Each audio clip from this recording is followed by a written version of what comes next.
women and money. It is always good when a woman has money. You become independent, you know how to do things, you know how to move on, and it's always very challenging when you don't have it. So today, you're with me, Racheal Tumwine, and welcome to today's Woman.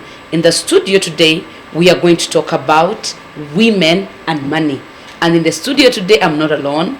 I have a very wonderful guest, and today we are going to see a lot of things, and we are going to talk a lot of things. She's a great woman. She works in microfinance. She's a manager. She does a lot of things. So as a woman, we are here to impact you, to see you that you go to another level and become so great. So in the studio, I have Madam Ester. Madam Ester, yes, you're most welcome to today's Woman.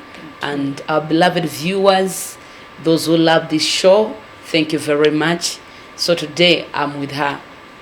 Madam Ester, say hello to our viewers. Yes, hello viewers. My name is Ester Nampiima.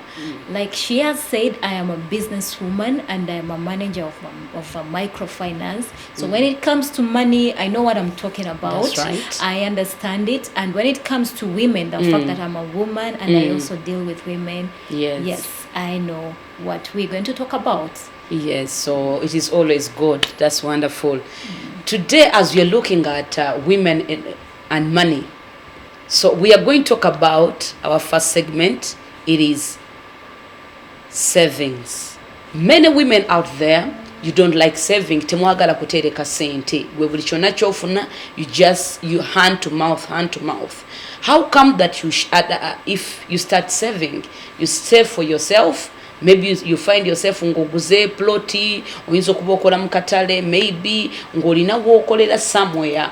You're in a certain office, abamu you depend on salary. Omusala gugenda kuvaayo already nga sente zonna nga ziweddewo. So we are going to talk about savings. Madam Ester. Yes, my dear. As you work in the microfinance, so you have been dealing with a lot of women and money, you know. So what can you talk about savings? Well, savings, the very fact that we are women, we have many avenues from which we get money. Tufuna sente mu ngeri nyingi. So it is very easy for us women to save money than actually it is for the men. Kubanga omukyala bw'abayira ewaka. That's right. Omwami asobola omuwaka sente. Omukyala somehow abantu batukwatirwa ekisa. It is easy that if I find a woman on the road nsobola omuwa sente. So that means abakyala, by the way, you have got that great opportunity. Abakyala bamama babakiririzaamu nnyo. Yes. Waliwo n'engombe negamba nti bw'osanga omuzadde ngabba oba nalo something like that. Manyi siri Muganda, so tebamukuba kubanga badda abamere y'abaana kulya. So abakyala bakwatirwa nnyo ekisa. So in that way of okubakwatirwa ekisa, bayina engeri nyingi gye bafunamu sente. Omwami ewaka amuwa, bazadde baffe, my dad, by the way, my dad is my hero. Daddy wange nakati bw'aba afunyeyo ku sente eziwera asobola okungamba Esther nkusindikiddeyo ka sente. Ate kyayinza obutakola brother wange. So kitegeeza ki, us women, we have so many avenues from which we can get money. Women have got favor. Exactly. So, but the aspect of saving, abachala tubadde tetukirina. Why we are so impulsive when it comes to expenditure. So it is very. They become so extravagant. They spend buli akayiseewo konna baagala bakagule. Okitegeera kati amaliriza nga tasobola kusavinga, tasigazaawo ka sente. That's right. So nga ate bambi wesanga nga yandibadde nga asobola nnyo okusavinga kubanga sente azifuna kati ekyokusavinga kino kibulamu nnyo because we get excited. Obadde oyita n'osanga kagoye wavudde waka nga toka planning. By the way, most of women ayinza okuva waka ayina kiyagenza okugula nenamaliza ng'aguze ebirala talina savings talina kyayinza kwekolera abamu basanga ne mu kibuga awo bakola mu zaakedi naye buli akayitawo agula owananansi ow'obutunda owaki so at the end of the day sente zaakoze nga zili spent nagwa ne mu negatives nagwa mu mabanja nga kyakoze akispendinze ate era naafuna neyewola n'okwewola nahampa aka blouse nja kusasulanga naye wavudde waka ng'oyagala gula kizigo kati oguze ekizigo oguze akaviiri oguze blouse oguze engatto things that were not on your budget and that is so typical of us women. That's right. Yes. So saving omuntu asavinga it's a discipline. It's a discipline. Exactly. Omuntu aba talina discipline kitegeeza talina kyayinza kwekolera tasobola kusavinga. You need self discipline. Exactly. And that discipline they just impart in it. Either you make yourself, you discipline yourself, you make a decision to be financially disciplined oba bakikuyigiriza tewali akula nakyo. That's right. Tewali akula nakyo or somehow abantu abamu ebintu bye bayitamu biyinza okubayigiriza okusavinga like right now ngeri gye tuvudde mu lockdown amabanja gali awo they have loans tebasavinze kantu konde ababadde basavinga all the money they had zona ba spendings. That is if they were saving anyway. Naye omuntu abadde ta savinga ayise mu mbeera enzibu nnyo through this lockdown. So I think this should have been a lesson ku buli mukyala ku buli muntu naye especially omukyala kuba leero twogera ku mukyala. Lockdown yeno weba tekuyigiriza ku savinga. You have a problem. You probably need to consult a counselor or someone. Kubanga buli omu enembeera emulaze nti you need savings. So omuntu yenna baba saving by the way is very good. Kubanga ekuleta okubeera secure. Ne waba waliwo ekizibu kyonna ekiguddewo. There is a way you can come in. Omulala yinza okuba ali eyo kale salutinga nnyo abakazi olumu. Aba saving abamba balekera sente za kameeza bamulekedde emitwalo 2 olunaku najjako 2,000 ezo naziteeka mu kaboksi osanga omukyala ali ewaka abamu by the way one time there's a certain story gye nawulira omukyala ng'abeera waka basula mu muzigo naye ng'omukyala ono yali asavinganga mpola akasente baawe kamulekera omukazi n'agula costa. Can you imagine? We yagula kosanga naye ekibi kye yakola baawe teyamugamba. Teyamugamba so the man came to find out ng'omukyala yakola dakosa ojja ino mugaka. I can imagine whatever happened thereafter. Oyo omukyala yakola yeyina wisdom. Yes. Yakozesa wisdom though engeri yakozesamu wisdom ye sometimes but finding out that's another really big problem. Yes, that's another thing altogether. But kirungi ya saving. Cost eyo ejja kuyamba family yonna. Eventually waba omwami yamanya that cost is going to help all of them, I presume. Kubanga sente bwe ziba zivuddeyo ne ziyamba abaana. Naye kimanya abakyala bamu nti most of them kati oyo ng'ejja alina costa omusajja tamanyi ebiyamba family. Family y'omukyala kati anayamba atya mu butuufu ng'omwami we takimanyi. Naye ate eventually omwami yamanya. Ate era bw'aba ayambye family ye era kiba kiwewuddeko ku musajja. Kubanga singa buli kiseera bankukaabira mama wange yalwadde ennyumba mama wange gendamu kuba biki bwenyamba mama wange kiregeza naawe somehow nkuwewuddeko ate bwenyamba abaana betuzaala kiba kitegeezera naawe still nkuwewuddeko oba omuwewuddeko. That's right. So saving is very important. It is very important. So it's very important. Kati gwe abali eyo abatulaba abaagalwa kirungi nnyo okusavinga.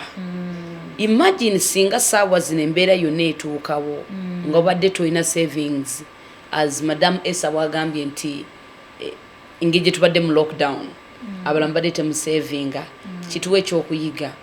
Omuntu baalwala obanga waliwo ekintu kyonna ekibaddewo how can you stand on your own?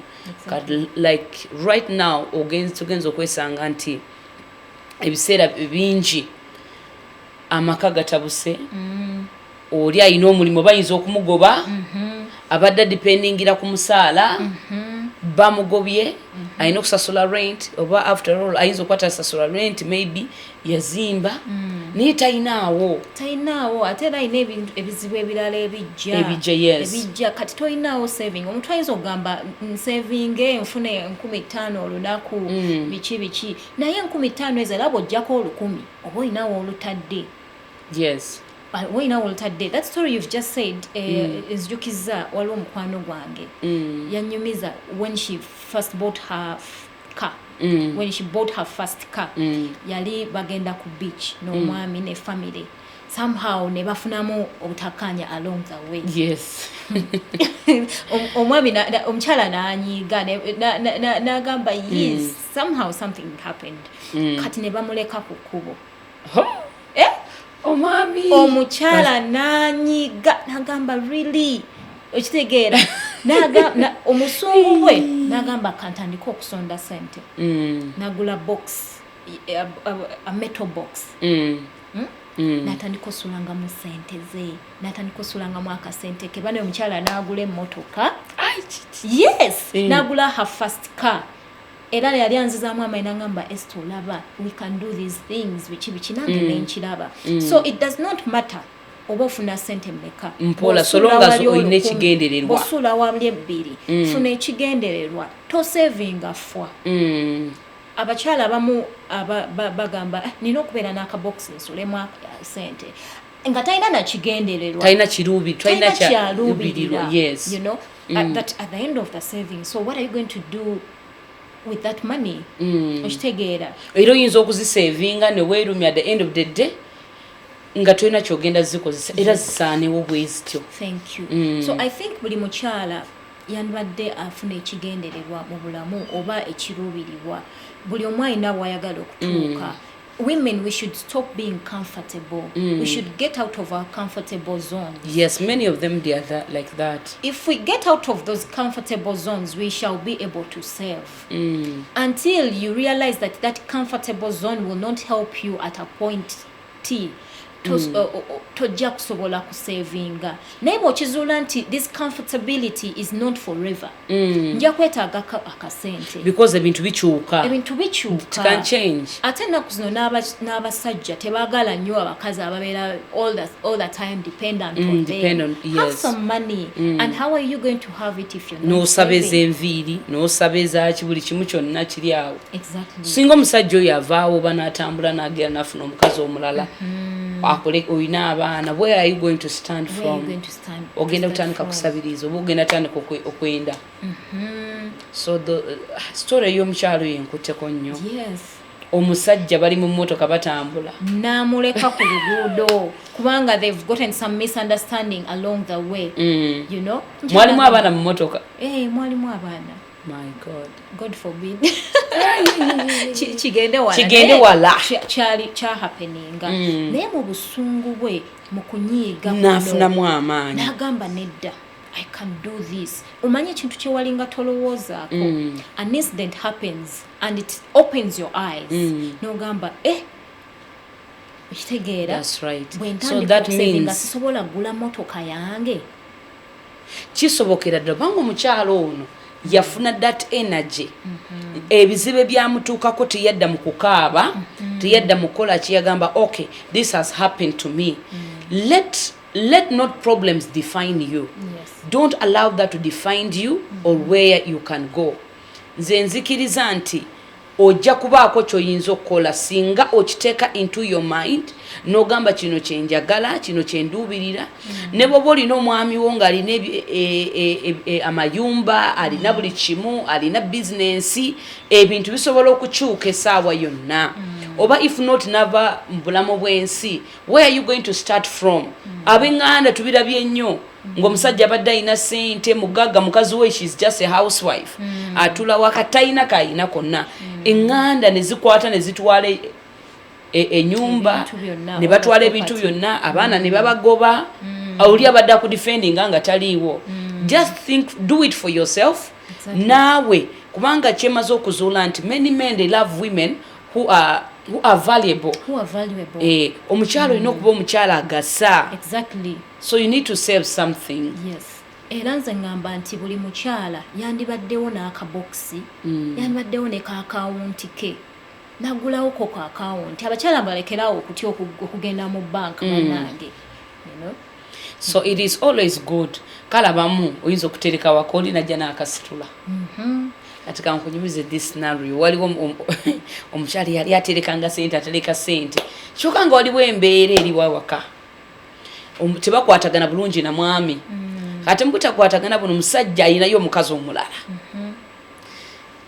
omusajja ono agwa akabokisi omukyala oli omulala ng'agenda kuzaala kati kyeyakola n'abba akabokisi k'omukyala n'akatwala n'akamenya n'agenda n'atwalira mujje wazaale kubanga sente z'eddwaliro zibuze nze kyenandyogedde awo kati ngejje mulinayo mpule waliyo saving loans biba nga tosobola kukipingira bwe bagwa akabokisi ako what is going to happen so it is good at least genda ogulewo savings account otandika tereka akasente ko nebizibanga buli mwezi olina kyokola ki kyosavinga beloved you're still with me tugenda koma after a short break togeza n'okyusa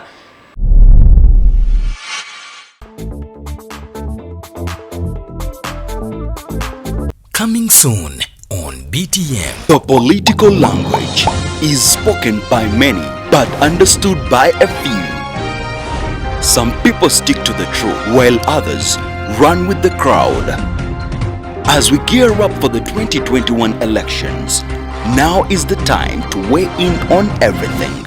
Power, synergy, authority, competence, facts, logic and emotions. All these shall be tabled and digested by renowned political players right here on Decision 21. Sit back and relax with BTM. We transform. Welcome back after that short break as we have talked about savings in our first segment. So after going through all that struggle and you have saved that money, now we are going to show you how you can invest your money. And you're still with me, Racheal Tumwine, and in the studio, I'm still with Madam Ester, our guest. Madam Ester. Yes. So after these women have gone through a lot of struggle, they have kept money, they have done everything, so they have the money. Waliwa inawo milioni ze 10, waliwa inawo bili, waliwa inawo akakade. So how can you advise them to invest that money? Okay.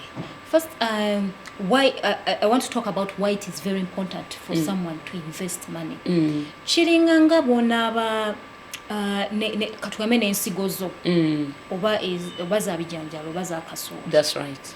Katuwame nga ziri 5. Singa tozisiga zijja sigala meka? 5. Kyokka edda omanyize nalimako edda walimako nalimako engalo ezo kweli zalima kati osobola okuteeka empeke 3 mami wange angambanga mukinya sulamu 3 naye bw'osulamu 3 zigenda kuwa emisoli. Yes. Zijja kuwa emisoli nga esatu oba 5 naye nga ziriko empeke mmeka olowooza. You know? Mpitirivu. So if you mukinya kye kimu naye nga it has. Yes, it has those maize plants. Zitadeko eminwe. Zitadeko eminwe 5. Yes. Tebereza omunwe gumu gulina empeke mmeka. Naye wataddemu mmeka? Wataddemu 3. So if you do not invest your money, it's like keeping your seed and not sowing it in the ground. So kukula. So somebody can have the seeds. If they don't invest it, exactly, it will remain as it is. As it is. So it's the same with money. Singobo oteresa akasenteko ne kawera, let's say tuogerere ku busente in sentence amusanga katugambe ziweze emitwalo gyo 2. Yes. Kuba omukyala ayinza okugamba maama nze natereka dimpe zaakakadde ziri emitwalo 2, let's say singa toziinvestinga zigenda kusigala aga emitwalo 2 yes zigenda kusigala emitwalo 2 so singa okwata emitwalo egyo 2 n'otandika ka business ko akatono olaba 2 we gafuukana olaba ana we gafuuka akakadde olaba akakadde we kafuuka obukadde mpola by the way bantu banja bafuusa abamaanyi really and they are doing great good businesses balina we batandikira Exactly. but it's always good even though you start small but you keep on growing you allow that growth Exactly. to happen mpozi n'ekirala bw'olaba abakyala tutera nnyo gamba abaami mpaayo kasente njagala kutandika bizinensi naye nze nkimanyi abasajja basobola okunjulira omusajja singa omugamba ninawo bannange ninawo emitwalo 5 naye neetaagayo akakadde kamu ntandike kino omusajja kimunyumira bayita bwe kankubulireko na kino waliyo abakyala nga abaami baabwe baagala nnyo bakazi baabwe okukola naye nga abakyala baabwe they don't have that spirit in them esobola okuba oyo okwagala okukola so kubanga oyagala omuntu akole ate nga ye tayagala nga ne bw'omuwa ssente asobola okusaba ssente za iphone ye milioni 5 naye nga takusabye ssente za kukola business. I think awo abakyala awo tulina okuvaawo Yes, because definitely things have shifted. Fefe kenyini tumanyi okwegamba mbu twavaayo mu ffumbiro bw'oba wavaayo mu ffumbiro naye nga tokyasobola kweterekera kasente ko otandikewo kyokola okyali mu ffumbiro okyali mu ffumbiro so ng'ate abakyala bangi n'abeewaka asobola okubeerako ne ka bizinensi ke akatambula samweya waliwo businesses z'osobola okukola mu ssente ntonotono okitegeera ate abamu tunyooma businesses naye ng'ate zireeta ssente z'otayinza na kuteebereza. That's right. Someone was telling me nali njogerako n'omuntu nga njagala kuinvestinga mu midaala gya chapati naye ngoloza gyetaaga ssente mmeka around emitwalo 15 that is nga nyingi oyo no investing oguze bino oguze biri biki that mukyala mu ddaala gwa chapati gugenda kuwa 10,000 a day gye mitwalo 3 oli gyakolera mu ofiisi. Thank you. Omutwalo gumu adde mu nnaku 7 okoze emitwalo gyo 7 but you invested 150,000. Naye kimanyi bangi nnyo nti abantu tunyooma emirimu. Exactly. Nogamba oyinza okuba ng'okola oli mu office bakusasula emitwalo 8 omwezi era bwebanga bakugobye ku mulimu tolina wootandikira naye bw'otandikayo omudaala gwa chapati n'omanya nti katoni y'echapati evaamu echapati bweziti sente bweziti balina bwe bagenda kukubba. Thank you. Okiraba at the end of the day olunaku okoze amagoba ga mitwalo oba katugambe nge 2 oba 5 oguddewo n'omudaala omulala kati tokyafuna 7 per week kati ofuna 10 waliwo omukyalo omu yali nga alina omudaala buno obuntu ye nga yokya nkoko naye nga alina mu bitundu ebyenjawulo omukyala ng'alina ssente kati ebintu bye munyooma kati oli ayinza okuba nga yasoma bw'oba wasoma well and good oyinza okuba nga oli mu office oba oli olina wooli kubamu akafaananyi singa ekintu kyonna kituukawo ku mulimu ogyokolera oba ne bakuyimiriza oba ne bakugoba anything ogenda kutandikirawa naye bw'okwata zino ssente ze bakuwadde and you invest it somewhere never kuba however it is small tandika mpola kati ono yo omukyala yali agira ki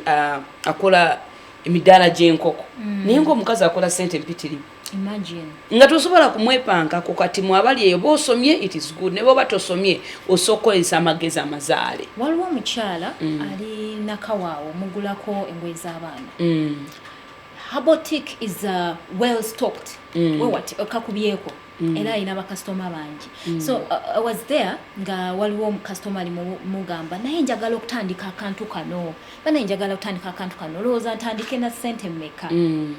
Omukyala nawe tugamba nze natandika n'emitwalo 5. n'atandikiraawo. Right now her business is in millions. You see? Okitegeera afuna ssente naye nga yatandika n'emitwalo. Emitwalo 5. Kiki twatandise nga tugamba savings tezirinaako ne yeerumya. Yes. Teziriko mbu nina kumala kuweza kakadde. Savinga bw'osavinga siga ensigo zo. Zisige. Ate ne bw'oba osize tutandika takula. Totandika tekajja kula kajja kufa. Kajja kufa. Kaleke kakule, just water it. Ekitegeera bw'okola investment yo water it. Kitegeeza ki girabirire. So sigamba kankebereko bakakuze kanzijemu ndabe kakuze nno kankazeyo kafudde. Awo ogenda ofuna ebirowoozo ebirala. Thank you. So when you invest, take your time and study your investment. That's and right. Grow it. I have one friend of mine yechi yakwata kale kanjogere ekyo. Ye yakwata 1 billion. Nawola bank. Era bank emuwa sente buli mwezi. Sente jeziri zeyongera buli kaseera. Awola banka okimanyi nakusobola okucenkera n'owola banka naye totandise mpola ng'otandise mpola okiraba kisoboka. So it is always good, like we said in the first segment nga bwe twagambye nti omuntu abeere n'ekiruubirirwa. Yes, have a reason for your saving. That reason is the investment. That's right. Ekitegeera bw'osavinga fwa you will not invest. That is why ojja kukwata osanukula akabox ko oyiwaawo ebinusu byo olumba ekibuga ogule blouse n'ekiteeteeyi. Wow, what a loss. What a loss. Tena kyekwongeddeko weerumiza kyokka oguze kagatto kagenda kufa ate n'akakondo kaveeko bakakuba emisumaali bakateekeko n'eggaamu. Okitegeera oba ate byennaku zino ebyabachina obimanyi. So I think it's important for women to invest money. Yes, to invest in money. Businesses. Yes, it is good for us to buy cars. It is very good for us to buy plots of land. That's right. But bw'oba tonnaba kutuuka ku level maintaining a motoka. So kole business ejja kugulira amamotoka n'amamotoka. That's right. Kati olaba osangayo abantu bangi nti really omusango oli avuga emmotoka y'ebbeeyi. Kyokka nga ne ssente tayingiza nnyo ekiri awo. Yes. Naye emmotoka emutwalako buli lunaku amafuta. Ennyumba gy'asolamu ya bbeeyi. Afulumya naye okuyingiza tayingiza. Expenditure yesinga obungi but income is not coming in. Eventually ogwa mu mabanja oli kusasulira amabanja ofunye ebirwadde gundi mpaye z'amafuta gundi nsikidde ku lugudo. I mean bamanyi nno tuvuma abasajja ababoda gule motoka ogula tune motoka ogula amafuta because oli ku kkubo you invested in a car, you cannot maintain it, you cannot buy fuel, tosobola gitwala ku service. So sate if you had put that money in the business, business ekugulidde motoka, business esobola okugulira amafuta. So right. Even as we invest, we should know where to invest. Kitegeeza okuvuga emmotoka ye miliyoni 5. Yes. Okuvuga emmotoka ye miliyoni 5 kirungi kikuweesa ekitiibwa. Naye wakiri ovugayo emmotoka ya miliyoni ameka 2 n'okola bizinesi ye miliyoni Yes. 3 ojja kusobola okubanga ofuna ejja kuyambako to maintain that standard olimo okusika ku kkubo obulamu bubeere nga bweyagala. Exactly. Ate waliyo ne bano okiraba they try to show off abantu basobole okubalabawo. Yes. Tewali n'omu agenda kulabawo enkya bajja kuwanika waggulu. At the end of the day baby kugwako they are the first people who are going to laugh at you. So Madam Esther, yes, my dear, njagala twogereko kubana abantu nga bo they try to invest but investing that money maybe atandisewo edduuka abantu bataddemu jukya tabeerawo bamubba they steal their money kubanga omuntu oyo takola ki Tabira, what advice can you give such people? Well, I think for starters, omuntu atandika business, it's better you give it time. Kyekiri kye twagambye nti bw'osiga ensigo yo giwateringe. Yes. Naye bw'ogamba nasiga neeyo ebijanjaalo biri Luweero osula Kampala ng'osuubira okuddayo at the end of the month to harvest, you are going to surprise yourself. That's right. Nga byazika, nga tebyakula. Osasula abakozi gwe tomanyi, you don't monitor your business. N'abakozi bajja kukungula babitunde bo balye. So, muntu atandika business, it is always good n'osooka owa business your time. So time is important. Yes, time is very important and paramount in a business or in investment. Kubanga bw'oba tokiwadde time, togenda kutegeera na business yo gy'otaddemu ssente zo nteekola etya. Kati oli gw'otaddewo agenda kukutegeerera. Bw'anna kugamba nti madamu twakoze mutwalo. Ojja kuba tokimanyi nti actually business esobola okukola emitwalo 3 a day. By the way, you see kati waliwo there is a certain story. Oli yakwatanga abakozi n'abateeka mu dduuka. Yalaba business egenda wansi. Yes. Oli yagenda okuvaawo ng'akoze amaduuka agawera. That is what they do. Why? Kubanga ukiraba oli kyoyogedde ku time. When you don't give time your business where you have invested your money, kitegeeza sente zo we ziri. Bw'otateekayo mutima gwo. Kubanga omutima gw'omuntu we guli, that's where ebigere okubeera. Yes. So that means esente ezo bwe ziba tezikuluma oba business eyo nga tekuli ku mutima. Togenda kusobola kugimonitoring. Togenda kusobola era bali b'otaddemu bajja gifunamu wenga tofuna. So when you invest your money in a business, take time and watch how your business grow. Yes. And see how your business prospers or how your business runs. Kubanga singa leero onkwasa business yo nga gwe tomanyi togirabirira togifaako nze nkugamba kiba kitegeeza kyenkugamba kyokkiriza. If I go away and somebody else comes tosobola mugamba nti this is my target jenkuwadde because you do not know ojamu wa target ngeli below performance nga business yo esobola okuperforminga way better but because nze abaddewo mbadde nkuwaako just some tips kati bambi olowooza that is how far you can go ekitegedde. So I think time is very important. Time is very important in investment. So give time your business, invest. Don't just get that money, you've got it, ate n'ogiteeka mu bintu ebitagasa. So tubeere n'ekiruubirirwa. We are going to come back after a short break. You're still with me, Racheal Tumwine, and when we come back, we are going to talk about management, business management. Stay tuned.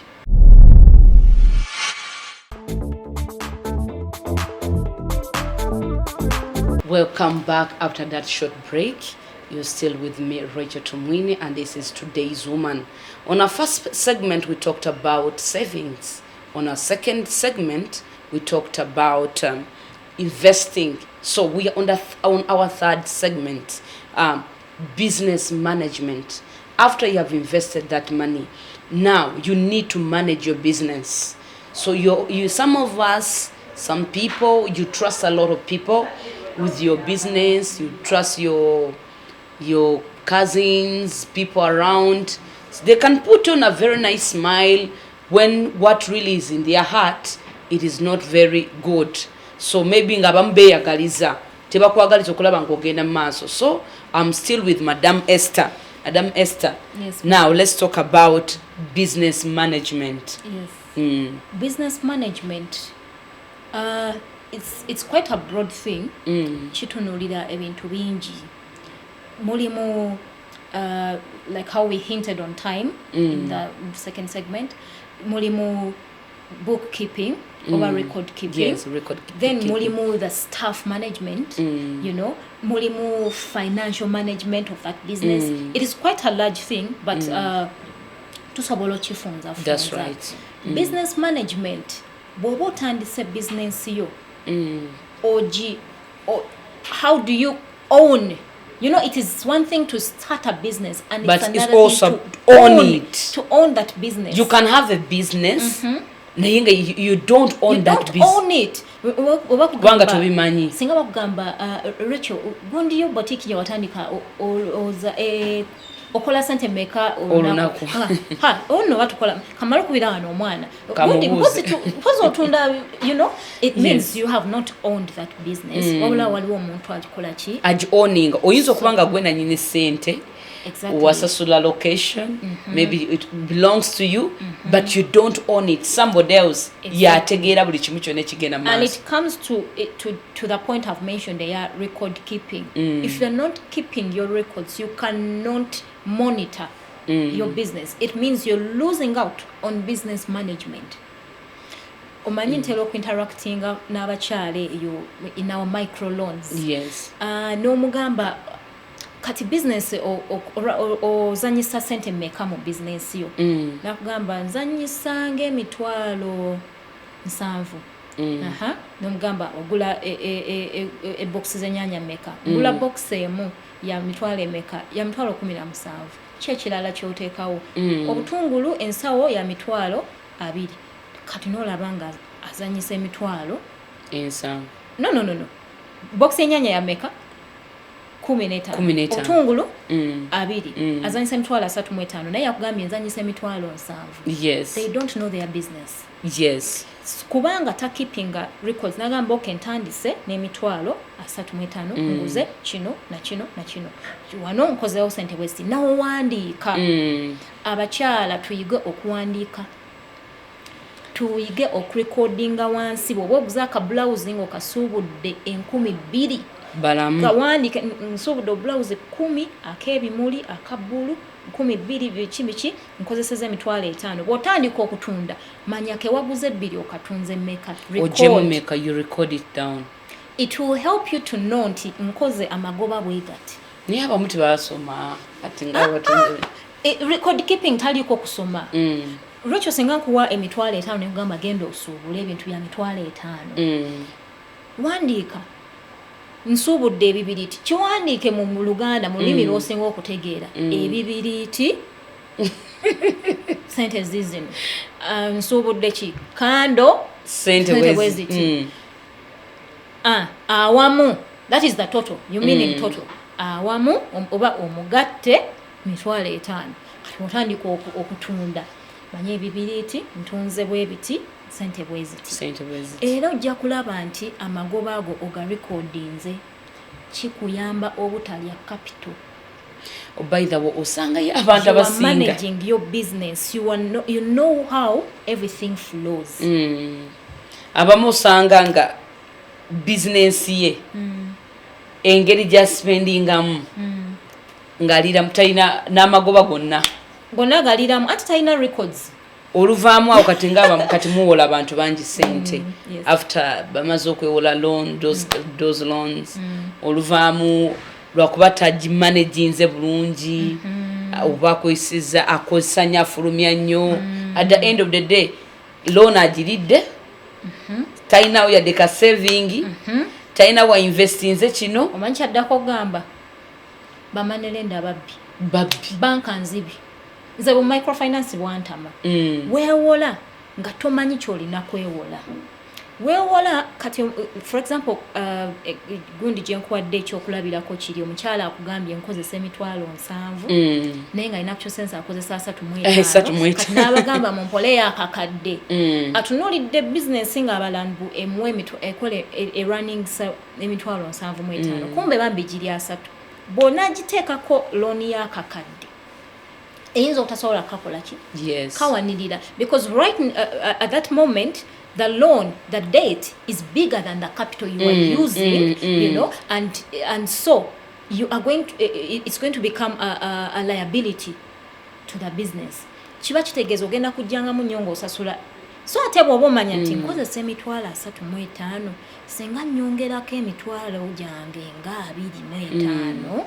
25 nja kubanga sente ezo zikola ki? Zinyamba. Zijja kubanga nsobola ozzizaayo. So loans are not bad in business management. Not bad. But weewola mmeka? Anti katulaba abamu they get excited. Oli ne yeewola 8, oli ne yeewola obukadde 5. olumala okuzifuna that excitement oba nanzinvestinga somewhere oba nabako kyagula sente nezikola nezigwawo so oluvaamu kutandika okwekweka you failed already at the aspect of managing business. Now you are entering into a loan. Si buli business nti yeetaaga loan kyogereko business olusi bwoba ogimanaginze bulungi. Yes, I am a credit manager, njagala nnyo abantu bajje beewole, but I have to give you this financial knowledge and literacy nti si buli business nti yeetaaga kwewola. You are going to need your business to sustain itself up to a certain level. Olyoka ogamba nti kati neetaaga okwongeramu, you know. But if you've not managed your business bulungi tojja kumanya when to borrow. Olwokubanga ka microfinance kaguddewo mu kitundu kyammwe, you are all excited and you want to borrow mb'oyongere mu business. Ntuyongere, by the way, that is true.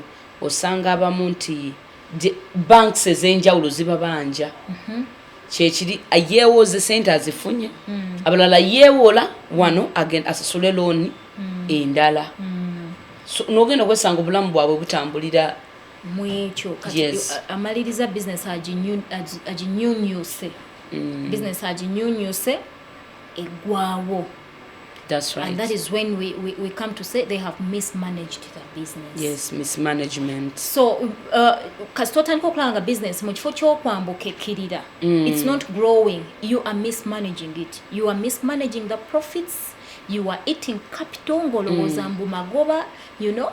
Tubeera excited abakyala ababeera ezo mu arcades ow'ennyaanya n'ayitawo n'azigula nakati n'ayitawo n'amugula ow'enswa n'azirya ow'ensenene n'azirya owa paani n'azirya ow'obuugi n'abunywa, you know, and agenda okubalamu nno nsigaza transport yanzizaayo nakundeeta nkya naye kyolidde nga kyekisinga obunene ate ebintu byomu kibuga babiseera by the way osanga oli nga owakanyama ayitawo alya owasumbuusa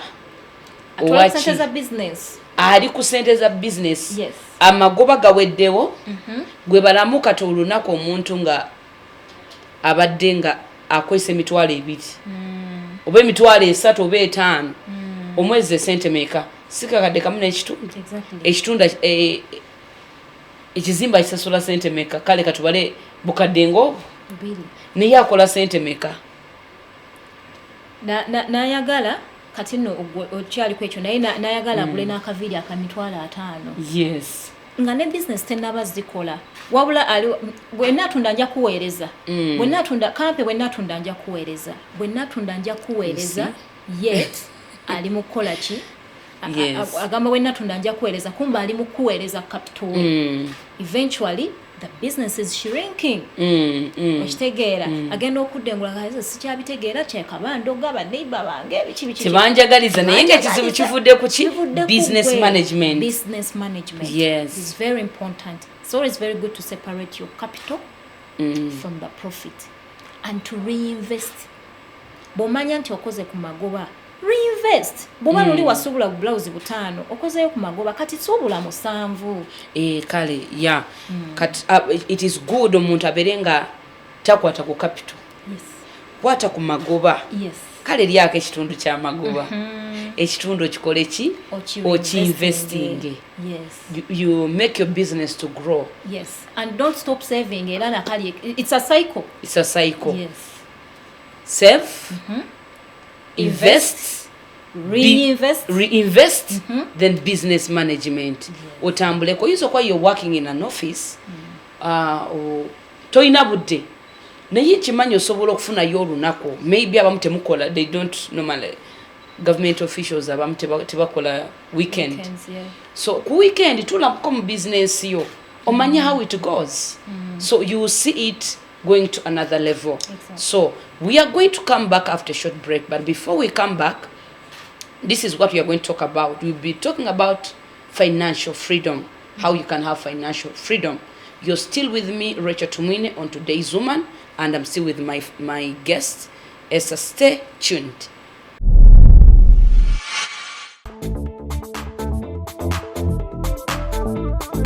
Back after that short break, you're still with me, Racheal Tumwine. On our first segment, we looked at savings, Second segment, investing. Third segment, business management. Now we are going to look at financial freedom. After having done all that, you have saved, you have invested, you have managed your business, now you're going to achieve what we call financial freedom. I'm still with my guest, Madam Ester. So I know that you have learned something since we started. Now we want you to have freedom. When you have financial freedom, that's where you're going to get respect. That's how you're going to enjoy life. Nga tulina any kind of pressure. Oyinza kubanga oli eyo that obadde maybe oyina gwobadde osaba ojja kuvaamu kiri ekyokusabiriza kubanga why you are financially okay, you are financially, you have the freedom. When somebody has a financial freedom, amazima gali nti you have a say, you have got a voice. Omuntu yenna atayina financial freedom abantu bakwisaamu amaaso. Ola Madam Ester. Yes. Osokusanga omuntu nga talina kyali talabika bulungi takola ki. Naye lwakuba alina ssente ojja kusanga abantu oli nga muyita taata maama naye muzeeyi naye nga amazima gali nti muto ekimuyisa ekyo alina financial freedom. Exactly. So as women, if we follow those procedures and what you have taught you, ogenda kugetinga that. We want you to become a woman of visibility. A woman aina amaanyi, manyi sente aina amaanyi. Yes. Tosobola kumala gayisaamu muntu maaso alina ku sente. So we want to talk about financial freedom, Madam Ester. Yes, financial freedom. I think the opposite of it could be financial captivity. Captivity, yes. Obusibe, obusibe bwa sente. Okubeera omusibe mu sente, my dear. That is when you incur debts. That is when you cannot even say a thing. Ne mbeera mu family meetings gwe toyogera, ne mubeera Toyina voice. Toyina voice. Oyogera You ki? do not have the freedom, you know. Kubanga tokola ki? Totally financially stable. Yes. You know, you cannot have a say. So financial freedom is when you can do anything you want with your money because you have it. You have it. You saved, you invested, you managed your business well. Kati otandise okungula gyemisooli giri gye twasize kati gibaze you know nti osobola okungula egimu n'otunda egimu ne mulyako egimu n'osaamu buwunga, you know. You can do everything with your seed that you managed well, you invested, you sold, you grew, you managed. Now you have the freedom to do anything that you want with your seed. That is now the financial freedom. Sente zo wazisiga, n'ozirabirira bulungi, kati ozikungudde. Osikungudde kale abamu oyinza okuba wina financial freedom nga you're really okay, but you also need financial, I don't know how I can say it. Financial discipline. They need to discipline themselves. Exactly. Kati like one time nalaba omukyalo amaze okuula omusajja mumanyi bulungi nnyo bad black bwe yakuula omuzungu yafuna sente mpitirivu nnyo n'alaluka n'atandika okubanga akola ki aisaasaanya buli wamu ayiira buli omu sente abamu n'agamba kankutomere nkusasule, those kind of stuff.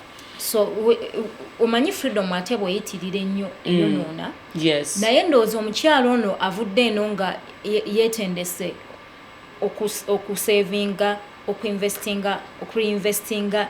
I don't expect such a woman to misuse the financial freedom. Yes. Because already ali munono. Amanyi where the money has come from. Yes. Kakati wano financial freedom tuyambako wano nti you can have anything you want at the time you want it. Yes. With your money, you know, and you know the value of the money. By the way, when we talk about that, omuntu ayinza okubanga alina sente naye nga tamanyi mugaso gwa sente. Abatayise mitendera ziba zimugwiridde. So that means the sente zonna zofunye nga tewali bulumi. Sometimes you can't respect it. You can't respect. Ero jja kusanga abamansa sente ezo ziba zimutomedde. Naye omukyala azze na savinga n'asiga sente ze n'alabirira ka business ke nga zikuze era freedom ye ajja gikozesa mu buvunaanyizibwa. Mu buvunaanyizibwa amanye nti if I'm going to do shopping for myself ngenda at the end of the month these are the things that I want. They won't just buy impulsively kubanga mbadde mpita ayita nenda ndaba kaviiri ne kankuba ne kagula, you know, ajja kuba manyi nti at the end of the month I want to buy a kaviiri, njagala kola shopping y'abaana, njagala kola biki. So freedom eyo ebeera nayo managed kubanga omuntu ono avudde wansi nga alina principles zatambuliramu in the business. They won't just misuse the money. Omuntu alina financial freedom, you don't need to mind about quantity. Mind about quality. Tomala gagula bintu. Ebintu nosanga oli alina ebitete nga bitano. Naye byonna nga abiguze layisi. Tebina bigenda kumwongerayo. Ensawo gyakutte ya mitwalo baka tugambe ng'etaano like that. Naye nga amazima gali nti alina bingi biri awo byonna tebimugasa. Nosanga yo oli nga akutte ekintu kye, it is expensive, it is quality, kigenda mutwalira a period of time. Yeah, because they got the money and they budgeted. Yes. They used their financial freedom well. Tajagamba because I have the finances buli kensanga, you know, nkagule, but amanya byayagala. Okitegeera. Financial freedom eno etuyamba nnyo, especially abakyala nga oli mufumbo. Abasajja abatuwanya ekitiibwa ng'olina kasente. That's right. Nga bagula entebe nga nawe oleeta ekirala. Thank you. Yes. Bw'okera ku makya n'ogamba ino fridge si kyajagala. Okitegeera. Njagala eno tajagamba nedda ze sina sente mulaba kati fees zituuse, what have you just wake up in the morning and tell him, you know what, in the fridge erabika ekaddiye, we need something else. Tajja ku stopping, they will respect you. They'll even seek your opinion munange. Tasobola kutandika business eyo nga takugambye because akulabye naawe you have gone through a criteria to manage your business, and now you have the freedom with your money. Ajja kulabamu value agamba omukyalo ono singa amuwa ku opinion yange alaba omukazi mugezi ategeera. Kati that is the freedom. We don't just enjoy it through monetary kind of thing, but na wano nti bambi ofuna that value from your man. That's right. Ofuna okuwa ekitiibwa, you know. That is the freedom maybe that we can talk about. That's right. Ba relatives jo bakusamu ekitiibwa, mikwano jo, you know, bakusamu ekitiibwa. You can say today I want to surprise my kids and nobody is going to stop you. By the way, it is good. Amaka gonna galimu koko sente ngomukazi nawe you have a say. Abamosanga most men they are abusing their women because they are not adding anything. Yamanyi kimu, you're just a housewife. Toyina kyoyongerako. Botunula mu nyumba eyo nga amazima gali nti nga temuli mu kintu kye yadde nekimu. Naye omusajja leka atunule wali TV nga gwe wagigula. Atunule wali entebe gozigula. Atunule wali alaba amasepiki go gagula. Olina byokola naawe. That is the financial freedom. Ngaga so omukazi ono agenda. Kate nizino zigenda. Vyegenda. You know? You know? Yes. So you're enjoying freedom in that kind of manner also. It does not necessarily mean freedom or enjoying amuzino sente z'ogwezi okazoka okitegeera. That's right. Nti osobola ogamba nti singa njagala akaviiri omwami nalwawo kangulira nsobola okegulira. Ate n'omwami tatya yajjewa sente zigula akaviiri ako because he knows. That's right. You know, he knows you can manage. Kale leka akuwe just as a bonus. Naye nga mmanyi obyesobolera. Yes. So kijja kuba kirungi nnyo if you follow what you have taught you and you get your financial freedom. Nawe yambale nga toli kukweraliikirira. Abakyala abamulaba basanga housewives nga alina okusanyusa nnyo omusajja. Esente z'enviiri tewali kintu edde kyasinga ng'okunyiiza. Ng'osooka okusabira sente z'enviiri, omusajja alowooza kugula ploti, alowooza kukola bino, gw'osaba nviiri za mitwalo 10.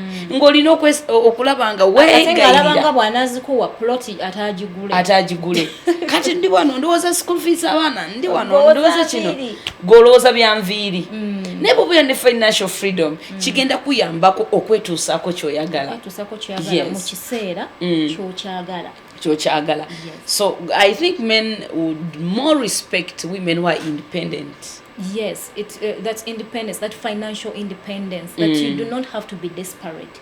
Do you realize abachala abamu right now ending up in marriage because they are desperate? They think maybe they are going to get liberation. Let's talk about that. Ngenda funa omusajja aina sente.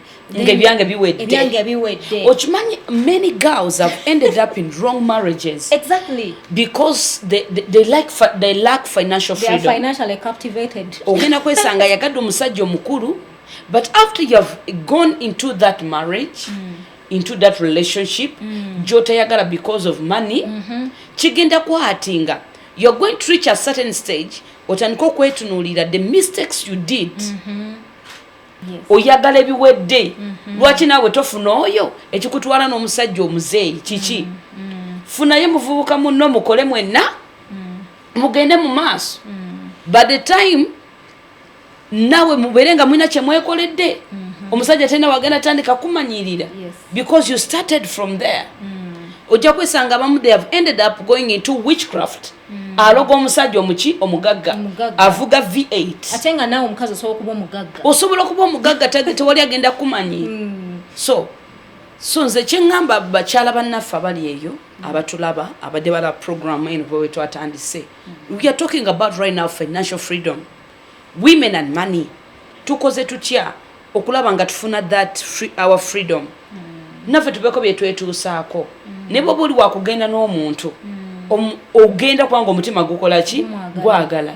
Imagine nalabako one scenario waliwo omuwala omu just on social media nayagala ekisajja ekibe kifaanana obubi kitya nga tatunulukako, but because of that man has what? Money.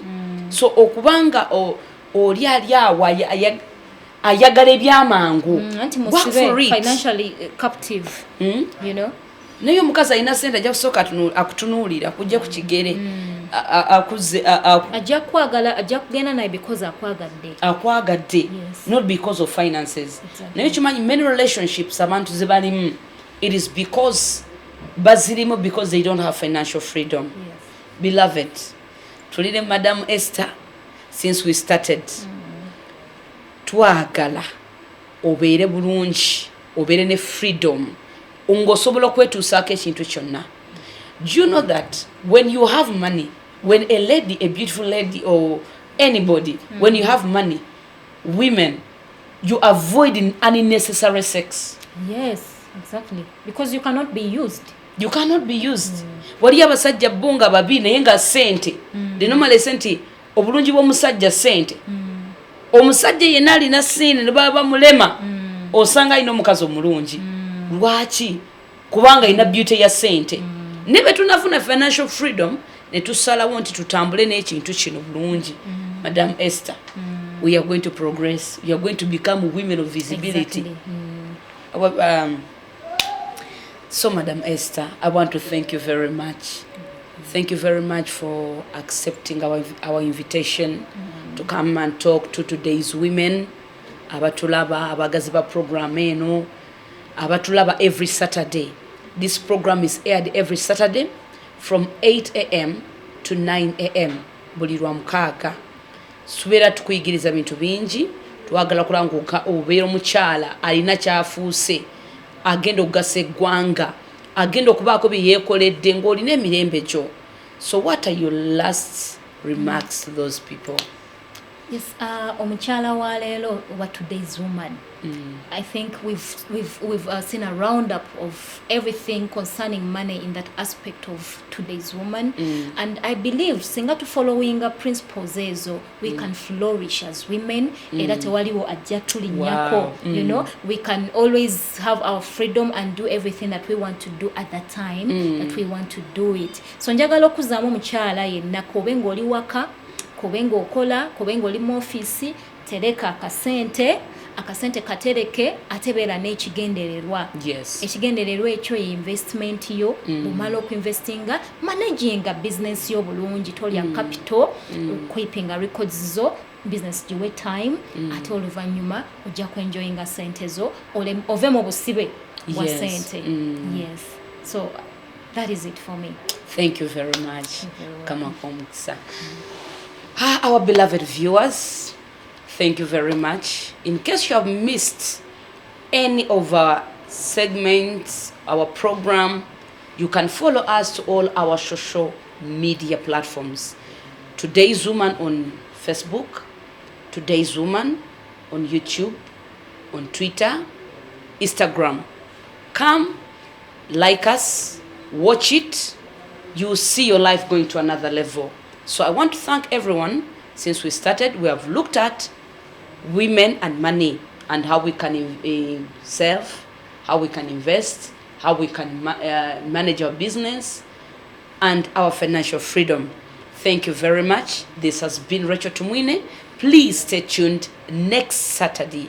Please have a blessed weekend. We love you all. See you again.